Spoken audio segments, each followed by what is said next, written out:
Welcome to my channel Indira వంటలు. ఈరోజు కరివేపాకు రైస్ ఎలా తయారు చేసామో చూడండి. హెల్త్కు చాలా మంచిది కరివేపాకు రైస్. లంచ్లోకి ఇది చేసుకొని వెళ్ళాము, చాలా బాగుంటుంది. కరివేపాకు కప్పు, అందులోకి కొద్దిగా పుదీనా కొద్దిగా, కొత్తిమీర కొద్దిగా, ఈ మూడు తీసుకోవాలి.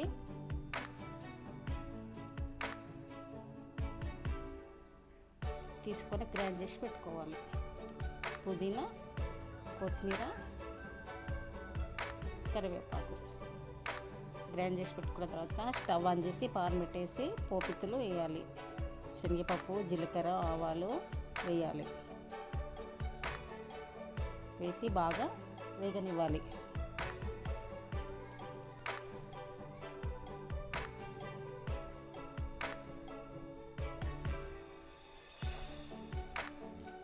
బాగా వేగనివ్వాలి. తర్వాత ఉల్లిగడ్డ, మిరపకాయలు, అందులో కొద్దిగా కరివేపాకు అందులో వేసేయాలి. బాగా వేగిన తర్వాత బాగా వేయించాలి.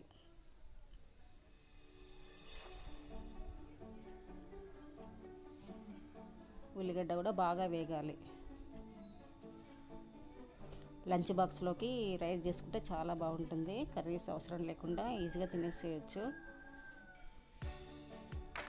లంచ్లోకి ఎక్కువగా నేను పుదీనా రైస్, కరివేపాకు రైస్, కొత్తిమీర రైస్ చేసుకొని వెళ్తుంటాను.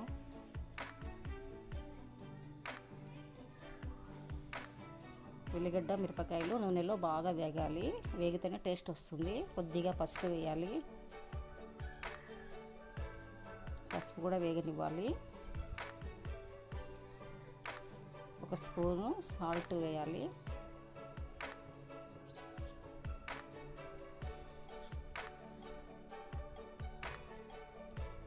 ఉల్లిగడ్డలు, మిరపకాయలు వేగిన తర్వాత జీడిపప్పు కొద్దిగా వేయాలి. పల్లీలు ఉంటే పల్లీలు వేసుకోవచ్చు, నేను జీడిపప్పు వేసాను.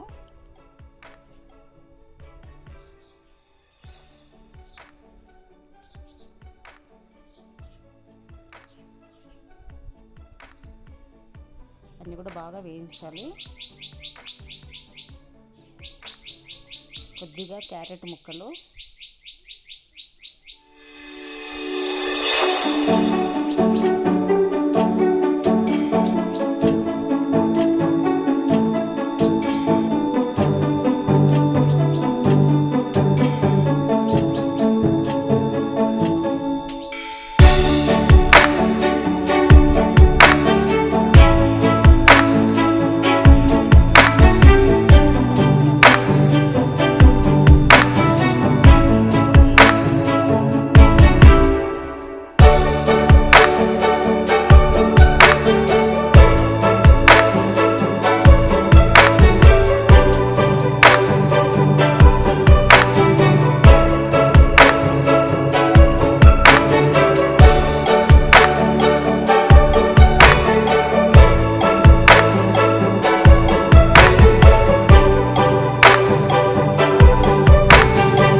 Rice ready.